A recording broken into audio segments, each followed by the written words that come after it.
บายดีพี่น้องเนาะ Quite good in Chinese hands. พบกับซองเบาคำทาววิวซึ่งก็สิ่งเคยเนาะคลิปนี้จะพาพี่น้องไป I saw the latest electric car and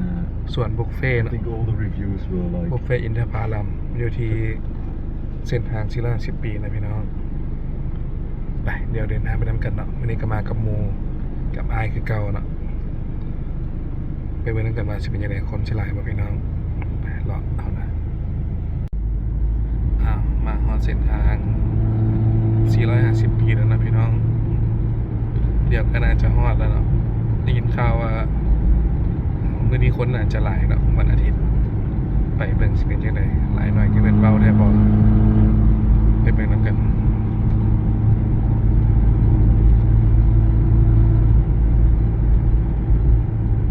มาฮอดแยกไฟแดงพรทิพย์นะพี่น้องเดี๋ยวขวดไปทางให้คำเนาะไปทางนาควยมาซะ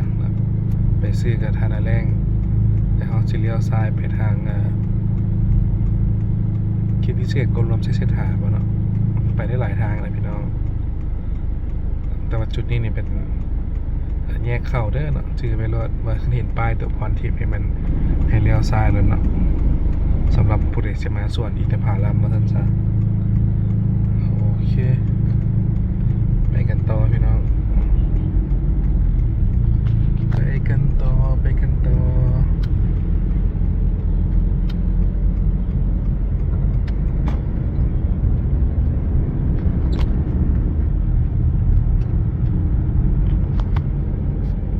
โอ้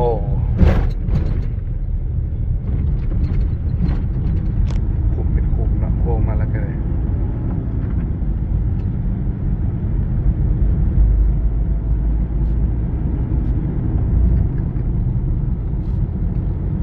ใกล้ๆนั่นเลยพี่น้องป้ายนะ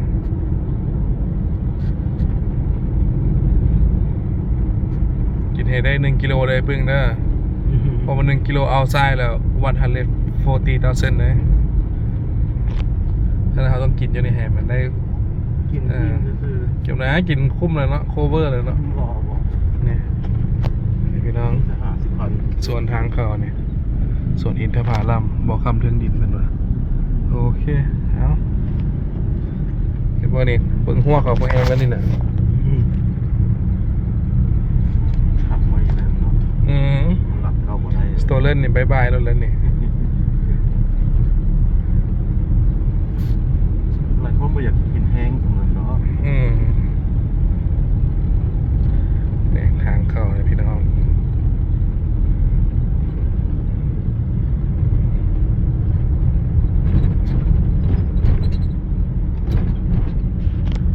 ตรงนากว้างขวางนี่เนาะทางเข้านี่ก็ได้ว่านแล้ว สวนดอกไม้เนี่ยดอกไม้งามมีอันเดียวค่ะไม่ใช่เอาหนีบเลยป่ะ ต่อไปแจกในพื้นที่บ่ฮู้บางอย่างนี่เราเปิดเราปลูกบ่ได้ล่ะแล้วก็พวกคนต่างประเทศด้วยกันส่วนดอกไม้กองของรถไฟค่ะ เงินกูน้อย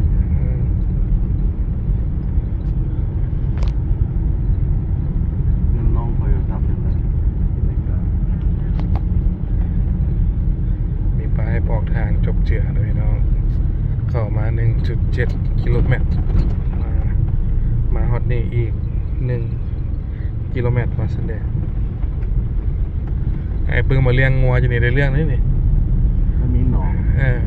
11 ต่อ ขอรถไฟไปประเทศไทยนะพี่น้องเนี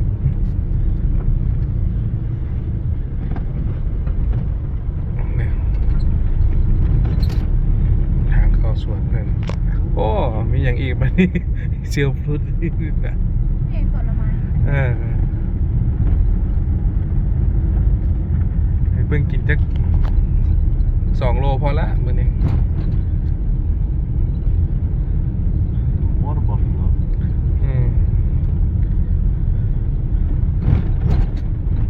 โอ้ทางก็ใครขึ้นหลายนะพี่น้องมาปีไก่ยังบอกเป็นอย่างสิเนาะกับบทถือกับว่าดีเนาะแต่ว่าใครขึ้นและทางมานะ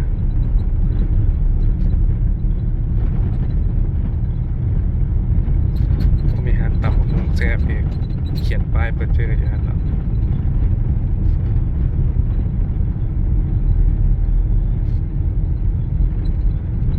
เนี่ยก็น่าจะฮอดแล้วพี่น้อง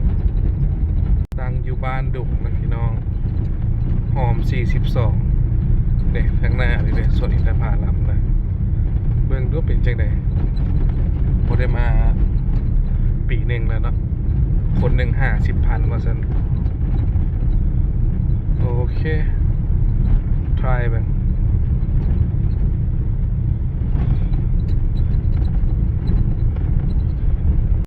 เอาพี่น้องเนาะเข้ามาซื้อปีกัน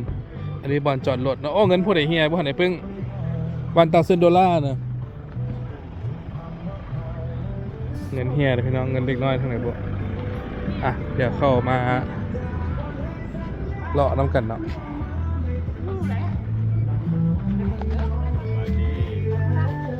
4 คนเจ้า 4 คนเลย 200,000เนี่ยจ่ายบ่จ่ายหรอก เดี๋ยวเราจะให้เอากันเลย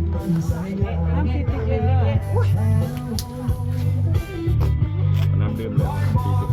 40 ฟรีน้ำดื่ม4 ตุ๊กโอ้ยเย็นก็มี ชอบกินปีซิมปีได้ไหมจะได้หมดไหม ฮะ กินปีซิมปีได้ไหมในเงิน โอ้โดย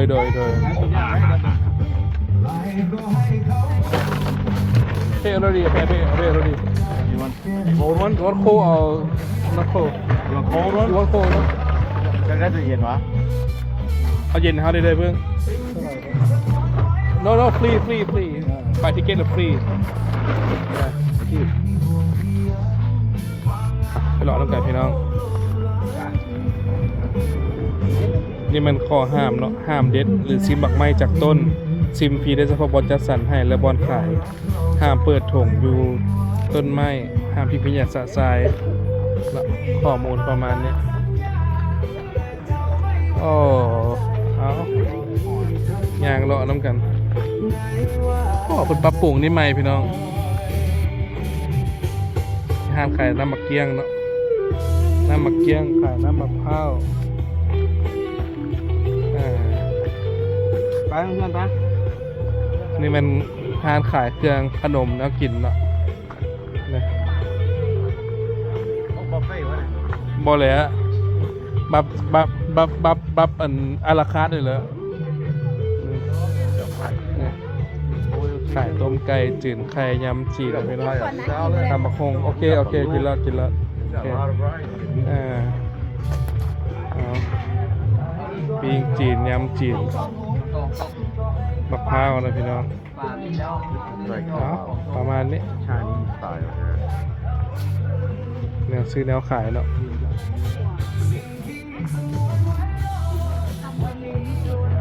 แม่มีตำจิ้มหัวแล้วก็รวมท่านผู้ใช้จิ้มหัวกันราคาที่ทำบ่ มาน้ำกันเลยเจ้าเพชรบอเจ้เอาบอกเพิ่น สมบัติหัวเนาะ โอเคเอานั่งเลยเอานี่ทางในเลยพี่น้องเด้อเนาะเข้ามานี่ได้ปลดเกือบก่อนเนาะโอเคเขาโอ้ทางในนี่แอร์เย็นพี่น้องสงสัยเพิ่นเปิดแอร์เต็มที่เนาะเนี่ยบรรยากาศทางด้านในมีบอลบอลซีมบอลอย่างนี้พี่น้องทางในเลยเนาะคนหลายอยู่ได้นี่เนี่ย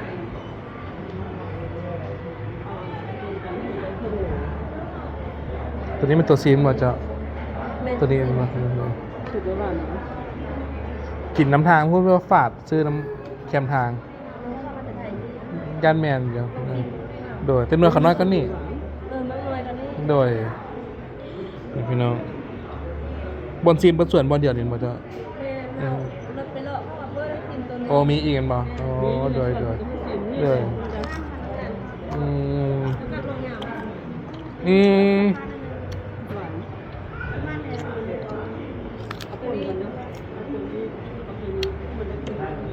รู้ว่าไหนเจ้าเนี่ย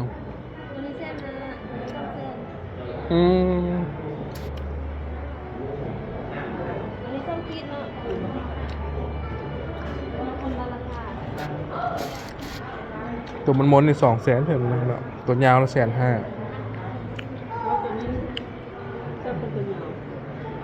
หลายพันเพิ่มเลยเลดบราฮีแดงเนาะเบรมฟูเดลี่บราฮีเหลือง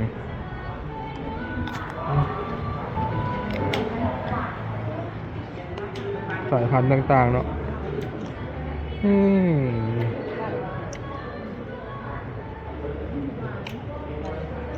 แข่งกับอะไร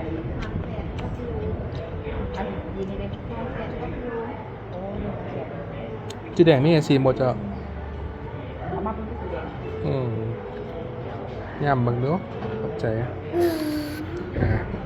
เขาจะว่าบอลนี่บอลซีมนะพี่น้องจัดรวดเพิ่นวะเนี่ยเนาะเต้มพี่น้องงานหนึ่งจากโลพวกนี้ครับบอล3-4 โลคนนี้หนึ่งเอาแบบนี้ตกซ้ำมาเด้อพี่น้องเด้อเรื่องเยอะแล้วเดี๋ยวนั่งถ่ายอายเพิ่นในนี่ก่อนจะอยู่แสนระบบพายเพิ่นก็ได้ทางในนี่เพิ่นจะเปิดแอร์เลยพี่น้องแล้วเปิดประตูพร้อมจากร้อนจากหนาวบ่ฮู้เลยน้องสาวอยู่นี่วะนี่ลูกจะอยู่นี่วะเปิดจากโมงนี่ปิดเด้6 โมง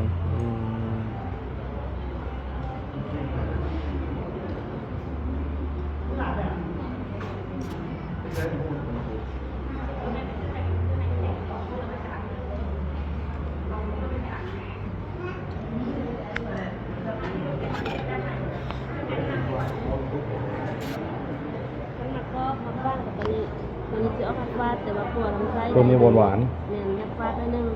แต่ว่ามันเป็นซุกๆแล้วมันก็สีแซ่บ ๆลองกันตัวจะฉีดเข้ามาบานหรือว่าบอกบาส้มนะ I get one of each มีส้มมีแต่บ้านกับว่า กินแล้วนะเพื่อนอันลิมิตนะเพื่อนวันนี้นะกินเต็มที่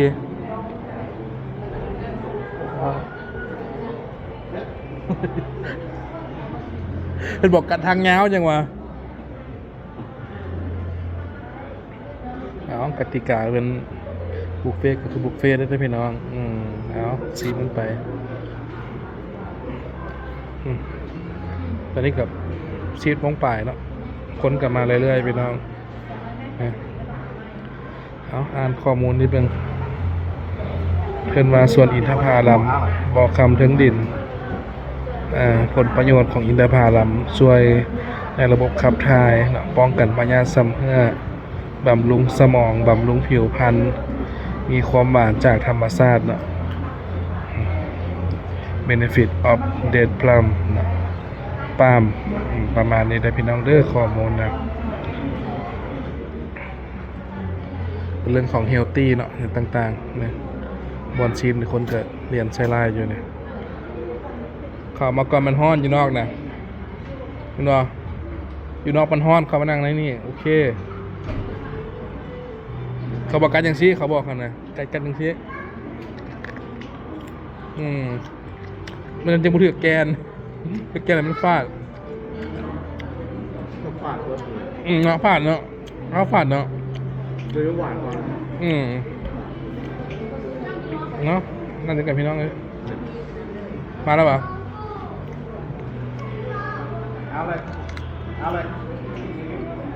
พัดลมอยู่ดิ We got the fan here มันมีพัดลมอยู่ดิ เนาะ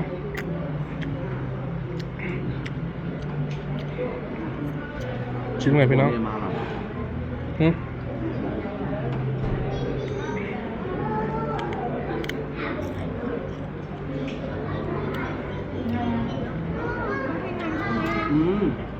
แล้วแล้วคุณจะนั่งข้างคุณ โอ้เด็ดแซ่บ อันนี้ซีมันบอก ในเรื่องเอาไปยังไงเปื้องโอเคใช่ปะ โอ้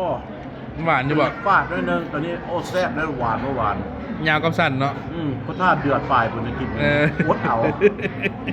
มาฮอดดิมิจะ50,000 กีบวางกับ เพราะว่า4 ดอน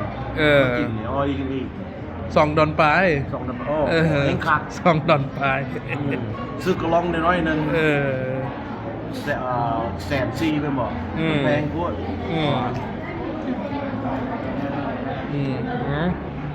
ซื้อน้ำไก่พี่น้อง แซ่บบ่ ในเรื่องอยู่เนาะ โอ้เลยโอเคเอาอเล็กก็ลองซีนเบิ่งบัดนี้ได้เรื่องเพิ่นว่าโอเคจัดไปเดี๋ยวไปย่างเลาะสวนเลยพี่น้องทาแดดลงนิดนึงก่อนฮ้อนตอนนี้มีรหัส Wi-Fi พี่น้องเนี่ยรหัส Wi-Fi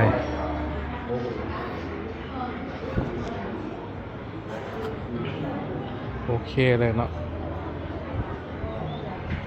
หน่วยใหญ่เติบเลยใหญ่ก็ของไทยที่มาขายเดือนแล้วเนี่ยคันชวนเดือนนี้มันขายซุกคาต้นเลยก็ว่าได้นะพี่น้องอะไรนะมาแล้วเนาะบ่ฮู้ว่าอยู่บ่อนอื่นห้องจังได๋เนาะแต่ว่าอยู่ลาวห้องบางอินทผลัมมีแบบแห้งและแบบสดเนาะแต่อยู่นี่ขายแต่แบบสดนะพี่น้องแบบแห้งบ่มีเนาะ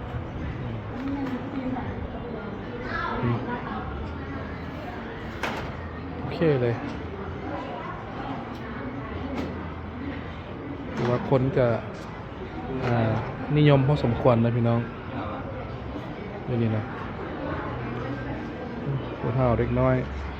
มาเบิดแตกเซลล์พี่น้องโอเคเดี๋ยวพาไปย่างเลาะสวนน้ำกันนะติดตามน้ำกันโอ้นะพี่น้องไปย่างเลาะสวนน้ำกันมีอย่างให้เบิ่งแน่เนาะเดี๋ยวบอลนางดินทางด้านนอกเปิดที่โดนอยู่พี่น้องเนาะที่สียาวจะเปิดนี่นะมีบอลนางดินภายในภายนอกพร้อมเนาะ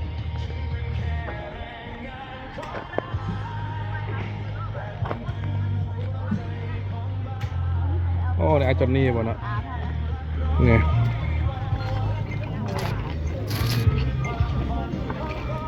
แต่บ่เคยตัวแทนเป็นพี่น้องเด้อเนาะเห็นแต่เป็นไทยกับไอตุ้ยอย่างเนาะจอนนี่มาแต่อเมริกาเพิ่นแล้วเนาะไปเดดพลัมออฟลาวว่าซั่นเด้ในเห็นบ่มีเครื่องเฮาแล้วบ่พึ่งมีเป็นขวดน้ำ Guys left the water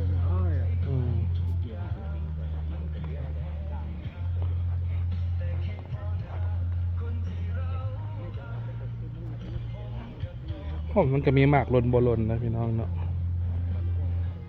เนี่ยเพิ่นก็เอามุ้งเอาอย่างหุ่มใส่จบเจือเลย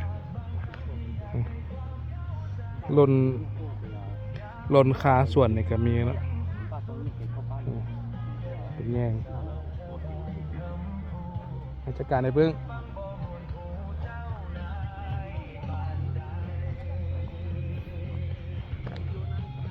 อะไรเข้าไปเอาเครื่องว่าแม่แบบน้ำ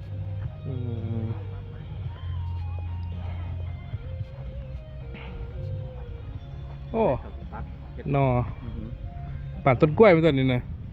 เป็นนอที่ออกมาเลยพี่น้องต้นนี้กล้ามากก็ได้กล้าแท็กซี่ก็ได้ตีบอลเนาะ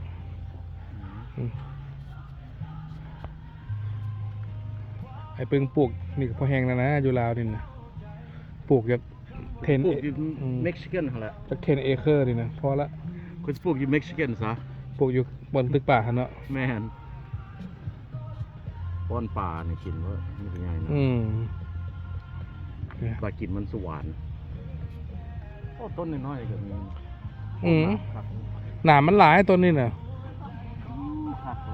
นี่หนามแข็งอยู่วะแข็งอยู่หนามก็อันนี้เดียวกันที่บนนี่นะอันนี้ต่อใหญ่ขึ้นที่บนนี่แมนผักเนาะหนามกับก้านนั่นเดียวกันป่านก้างป่ามันตัวนี้เนาะโอ้ระวังเด้ตามันแข็งเลยแต่แข็งยังวะแต่มันเสียบเป็นตาเข้าไปในเด้โอ้เดี๋ยวแล้วก็ใส่เป็นตาเดี๋ยวเบิ่งเลยพี่น้องเพิ่นใส่นี่แม่นนึงก็สิกันคนเด็ดแน่เนาะ2กับกันแมงไม้ได้ฮะล่ะไปเด้นี่หมามันก็แฮวกันอย่างนี้เนาะโล180,000 200,000 300,000นะพี่น้องมี3ราคา4ราคาพุ่นใดว่ามันง่ายต้นอินทผลัมเดดออฟพลามใช่ป่ะเนาะเดดพลามใช่ป่ะประมาณนั้น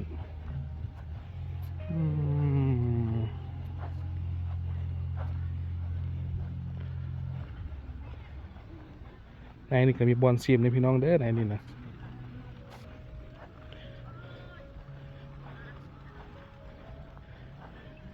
ถามว่าเป็นโฮมบอลมันก็บ่ได้เป็นโฮมนะพี่น้อง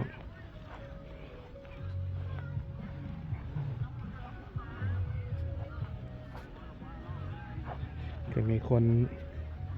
หลักเด็ดหลักอย่างอยู่เนาะตามที่เห็น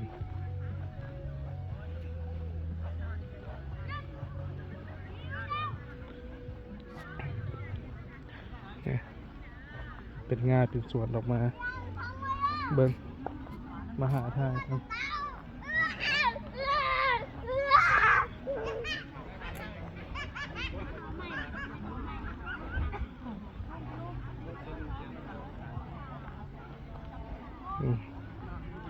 บอนไทยหูเพิ่นว่า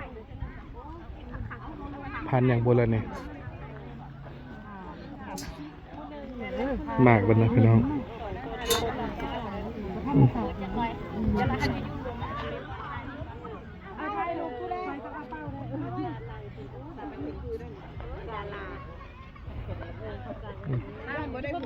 มันจะไปรุ่นล้วนๆอยู่นี่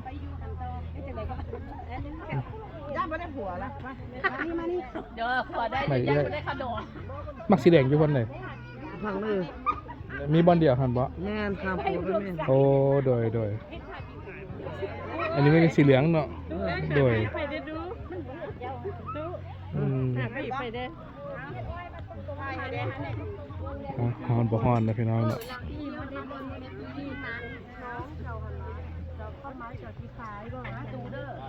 เห็นโคสเตอร์เลนบ่น่ะเห็นโคสเตอร์เลนบ่เมื่อกี้นี่นะ ผู้ใด ไม่เห็นเหรอเวลาไปแต่เขาเห็นก็ไม่เห็นนะ บ่เห็น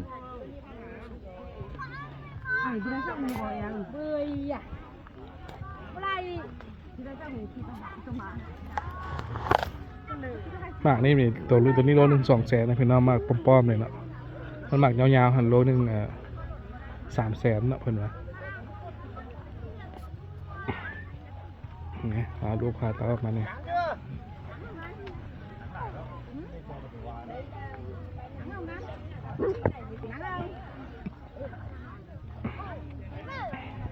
คนเวียดเต็มอยู่เลยพี่น้องเรียนไซไล่อยู่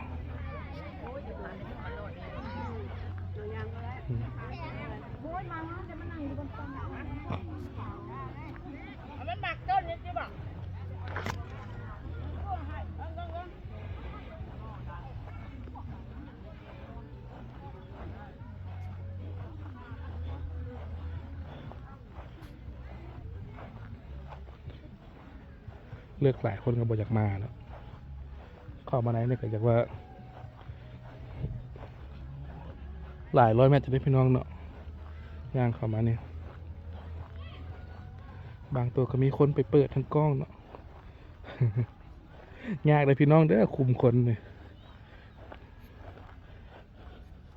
มีแต่ประเทศลาวข้างในบ้านหรือมีประเทศอื่นเนาะ คือก็บอกว่าเลาะได้กินได้เนาะคันเอาเมื่อต้องได้ซื้อ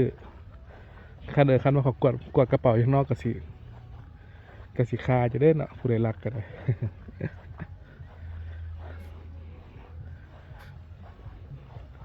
เพิ่นบทระบาดได้ดีนะพี่น้องเนี่ยรู้สึกว่าเป็นระบบดีขนาดนั้นเนาะโอเคเลย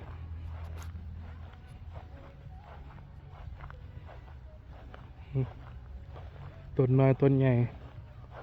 ก่อนผสมมาฮอดนี่กัดร่มลุกคุกคานหลายนะเพื่อนว่าบางต้นกระต่ายนะก็ได้แทนเข้าใช่ไหมเนี่ย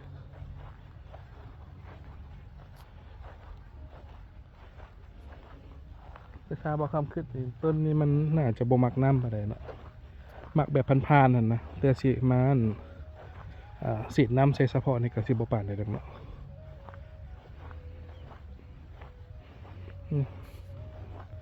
อันนี้หมากน้อยๆเนาะต้นยังบ่ทันสมบูรณ์แท้หมากน้อยๆประมาณนี้บางตัวเป็นกระตัดทิ่มนะพี่น้องเนาะโอเคเลยน่าจะใช้แรงงานหลายก่อน10 คนเนาะเฮ็ดเวียกอนามัยอย่างเดียวนี่ประมาณนี้นี่ก็เป็นห้องน้ำระวางส่วนไปนะพี่น้องโอ้เลี้ยงป่าใช่พ่อโอเคเลย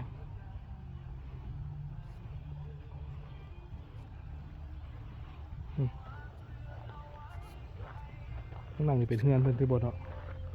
ทางบักแก่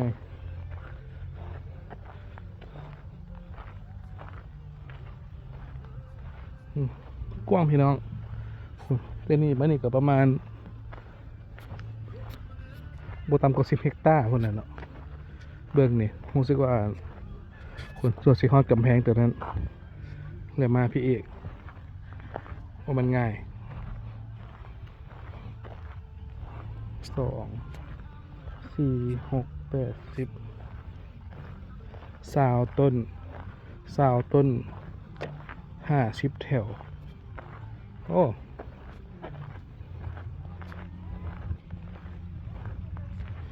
หลายร้อยต้นนะพี่น้องเนาะอันนี้เดือดคร่าวๆนั่นนี่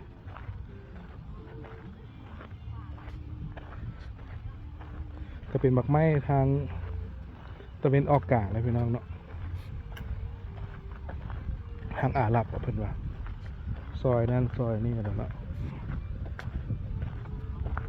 ดีที่ท้องเจ็บไส้เพิ่นว่านะ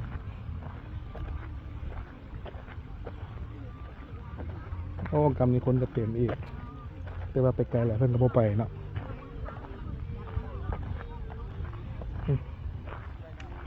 เกลือป่าอยู่นี่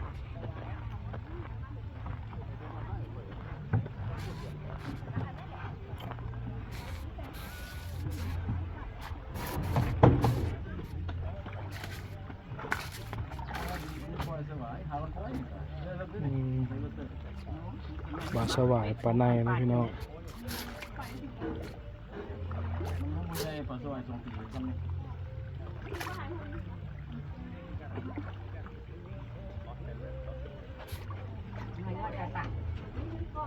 เดี๋ยวของจับกระบอกงนนั่งตรงนี้เลย อิ่มเลย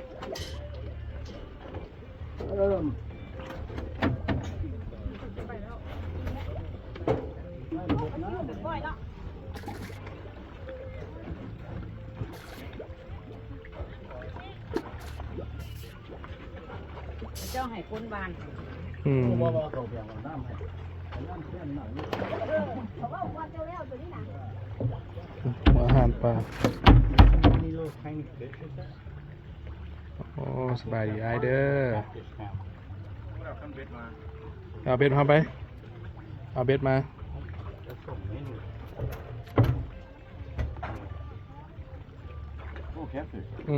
ปิ้งปลาคราปี้เลยนะ ต้องผมยังไม่กินไปไง เอาไปยังยังให้มันกินเลย I think it's next to soy press with soy and แม่ okay so we're gonna try it out trying to feed the fish a little bit ถ้าเบิ่งไอ้จอนนี่เราเกลือปลาเนาะ เข้าใจนะ ถ้าเบิ่งยอยงเรา Oh my god this bucket this thing is so deep I canนี่for you okay thank you brother ไป all right guys so it's, yeah it could be mixed with soy soybean so it's actually really good so I think the fish will love it yeah. Especially like the little ones that are trying to grow so when you guys do come out here it's going to go for a month and a half so you got to come out here feed a fish and this is Lao Festival so you know come out here support guys Mong Thai anybody that comes in Laos right guys remember keep that in mind โอ้ปลาซิวก็เต็มนะพี่น้อง nice to meet you bro จะเว้าลาวได้บ่ Pung Nong จะเว้าลาวได้บ่ Can I speak Lao yeah, right I see your Tui and welcome back yeah the brother yeah now to now welcome finish here. Yeah. Okay. He's over there. He has a booth over there. Yeah. Let's Okay. go say hi to him, bro. Yeah. he's See over you. Yeah. there. Nice to meet you guys. Man. Nice to meet you. Yeah. We keep in touch. Nice. This is one of our brother here that check out his YouTube channel. He probably has one too. What is his YouTube channel, bro? Yeah. Welcome. Oh, Welcome. okay. Yeah. Awesome. Yeah. Okay. See you. Yeah. So this is one of the loud bro here, and support. All right. Thumbs up, subscribe. Okay. All right. Take care. Bro. See you.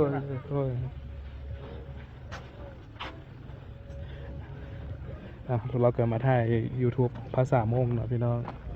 ถ่ายจอนนี่เนาะพี่น้องเนาะเนี่ยสิถ่ายเบิ่งต้นหมักสีแดงนี่อยู่เสียพี่น้องนี่เราถามเพิ่นก่อนเด้อ เขาห้ามได้ อยากเบิ่งนี่นะจะเห็นนี่นะ พยายามคนประเทศ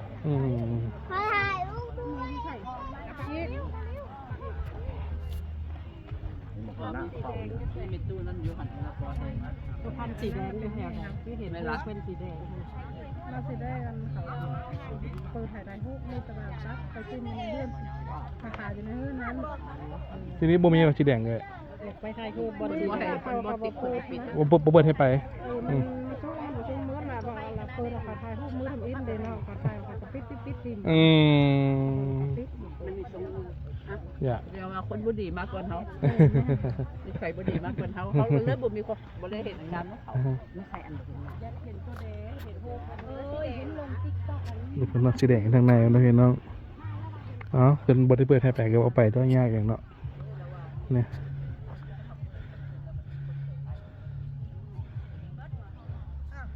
เรามีคนน่ะเปิดให้แล้วเขาไปถ่ายรูปแล้วไปปิดไว้เถอะนะโอเคเอา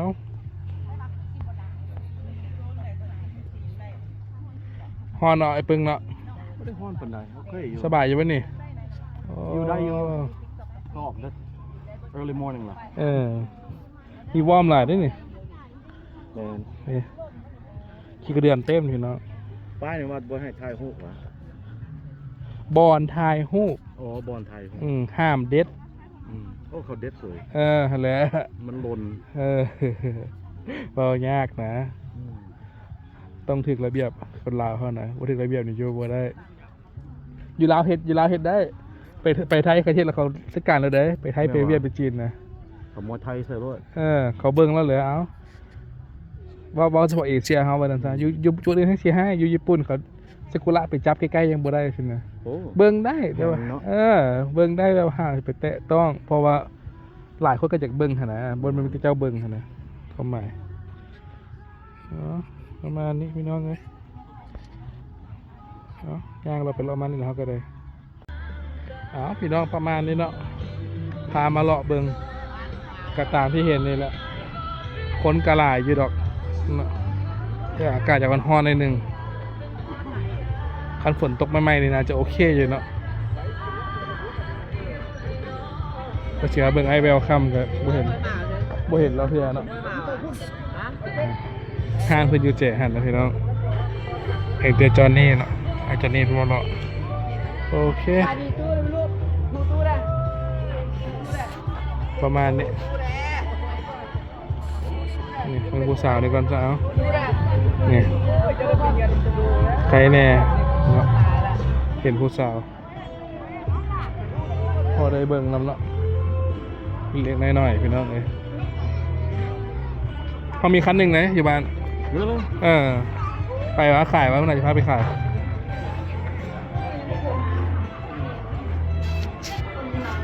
ซอกอะไรกันพี่น้องก็ไปเช็คระบบอะไรกันนะ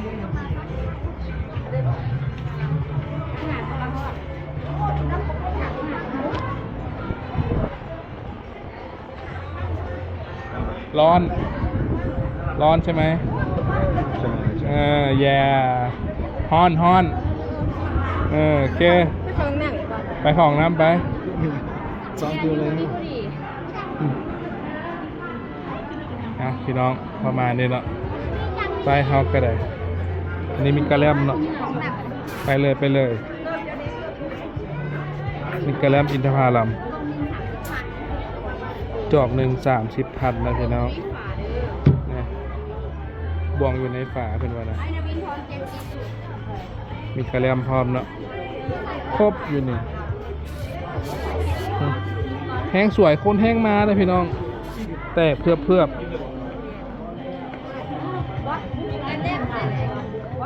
อะไรไอ้เบิ้งมันอยู่นอกแล้วโอเคหารถเด้อ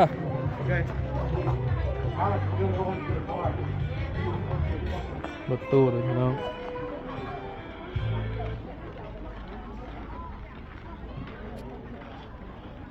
เปิดเพลงดังจักน้อยหนึ่งเนาะรู้สึกว่านั่นเสียบหูเติบแล้วโอ้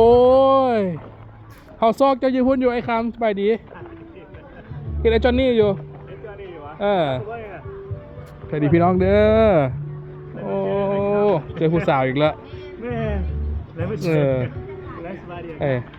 มาจากโมงไอ้หากระฮอด ฮักกะมาเลยกำลังเปิ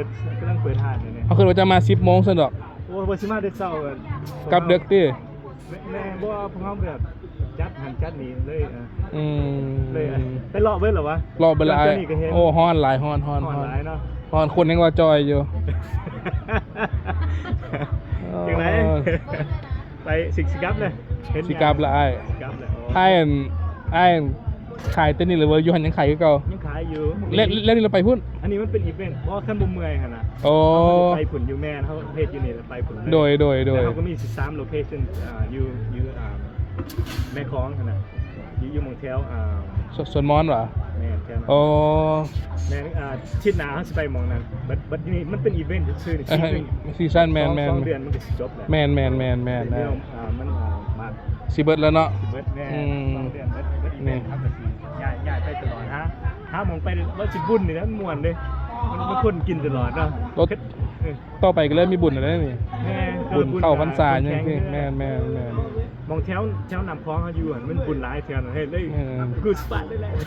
น้ำเงิมกับมี น้ำเงี้ยแม่เหรอ น้ำเงิมมีส่งเฮือกัน อยู่บ้านเกินเหรอ บ่อยู่ทางงอนกับมีส่งเฮือกันเด้ โอ้ได้ยินเขาว่า มีให้กัน สิไปยุไปกัน ไปเบิร์ดแหละอีเวนต์นี้กันสิลองไปเบิร์ดสิ อันนี้ขวดกินนี่มั้ยนี่ ฮะแม่ โอ้มาพอไอ้คำนะพี่น้อง ผิวเขา มือขวามือซ้ายครบ แมนครบเบิร์ดแหละแมนสเตชันเฮาอยู่นี่ เขาคือว่าอายอยู่พุ่นซองอยู่แก่พุ่นนะซองมันอยู่ละมาละบ่วะกำลังชิย่างเมื่อละโอเคผู้ใดได้ไก่ไปไก่มาเวซอยคำเลยพี่น้องขายทุกมื้อไอ้ แม่คู่มือ แต่ว่าเสาร์อาทิตย์คนใช่หลายเนี่ย แม่เสาร์อาทิตย์เขาจะมาอยู่มาเฝ้าอยู่นี่ โดย เอาทิศแล้วแต่โอ้คน หลายเท่าไหร่วะ มีทุกคนร้าย ยางตัวหิวเขาก็มีอาหารมีผัดให้กิน มาซื้อ เดี๋ยวลูกเมียยังคนมาหาเสือวะ ย่างได้ว่าสิไปหาจันตุพ่ออยู่มัน แม่ไปหาลงหรือว่า ไอไปแล้วมันบ่ มือซื่อนี่ไปมือตอนได้ยินเลย ยังว่ายังแซดอยู่แล้วว่า แม่ ได้ยินว่าเราสิมาล้าวทวิทันน่ะว่าสิมาโอเคขึ้นแล้วสิมาเอาไปเอามาแล้วพอเราได้ยินข่าวว่าเสียชีวิตแล้วว่าซั่นเด้แล้วจักปีซั่นน่ะ 80 โอ้ แล้วก็เป็นเลเวอร์แล้วมันเป็นมันกลัวบ่ไหลเลย โดยมันสุดความสามารถหมอแล้ว แม่เราก็อยู่มาตามนั้นพอเฒ่าเกิดก็ยัง80 โดย แม่เฒ่าเกิด84 โดย80ปลายเนาะ ก็ธรรมดาแบบอยู่เมืองลาวนี่บางคนอยู่หอดลอยปลายปีแล้ว บางคนแมนบางคน อยู่ในภู ในภูธรรมชาติ คนหมู่แห่งอยู่หอดลอย โอ้คนมองอายุยืนหลาย เขากินแต่พักกินของธรรมชาติครับ บ่กินเคมี แต่เขาไปอยู่มีการแบบสเตียรอยด์เขาใส่ซัดหลาย โดย มีเคมีหลายเลยก็ซัดอายุเลยหอด80ก็ธรรมดา70 โดย 80ก็ normal เนาะ แม่พอดีงาม ผู้ใดไกลไปไกลมาเวกใส่คำเลยพี่น้องชิมแล้วโอ้หวานดี หวานเด็กฝาดน้องนึกเธอกับฝาดหวานเนาะมันแบบ บางรุ่นฟาดบางรุ่นหวาน มันก็ดีสุขภาพเขาเลย โดยเอา เขาโมใส่เป็นเดียวเว้ย โอเคมื้อหน้าสิไปนั่งดินน้ำอยู่ห้านได้ แม่มานั่งเล่นกินเบียร์นั่งกันเขา ถาม เนี่ยมันเคยเดี๋ยวกินไหม ถามนี่ยุเราว่าเจ้ายังบ่มาทอดเทือเมื่อกี้นี่นะมา แม่นบ่ ซื้อตามกันแล้วอืม กินตำ โอเคพบกันได้ โอเค เดี๋ยวน้องไปก่อนอยู่ดีไม่แห้งได้ โอเคเจอกัน มันเดี๋ยวพอกัน เด้อ มันก็เราถ่ายคลิปหนึ่งใช่แหละเขาก็ได้ เออ โดยเข้าใจได้ โอเค โดยโชคดีพี่น้องนะไอ้คำเป็นมาขายอยู่นี่ก็โอเคอยู่เพิ่นว่าเนาะหลักๆก็เป็นช่วงของเสาร์อาทิตย์นี่แหละเนาะประมาณนั้น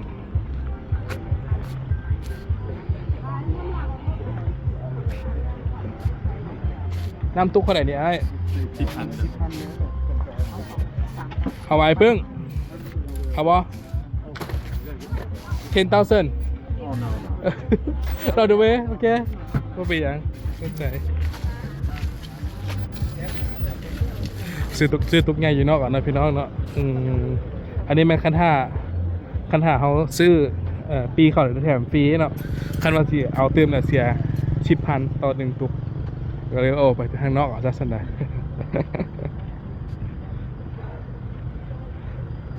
อันนี้เพื่อนก็นั่นเนาะบนคนได้ย่างไปเลยเยอะเพื่อนก็ได้เพราะว่าเพื่อนถือพาอยู่เนาะจะบอกคำกับไอ้ปึ้งยางเลาะนิดนึงผู้ใดอยากมากก็แนะนำให้พี่น้องเด้อมาเที่ยวมาชมได้เนาะบ้านเขาก็มีบอลให้เที่ยวให้ชมอยู่เดี๋ยวบอกคำขับรถกันพี่น้องพบกันใหม่ในคลิปหน้าเนาะสำหรับคลิปนี้ขอจบเพียงเท่านี้เนาะสุขและโชคดีทุกคนแก่ทุกท่านเด้อเนาะอยู่ดีมีแห่งทุกคน FC เนาะทายมาฝากทุกคนอยู่ในประเทศต่างประเทศเนาะอเมริกาแคนาดาฝรั่งออสเตรเลียอยู่ใส่กันแล้วแต่เนาะขอบใจหลายๆเนาะที่เข้ามาหับชมคลิปเนาะโชคดีอยู่ดีมีแห่งคอยพี่น้องทุกคนบ๊ายบาย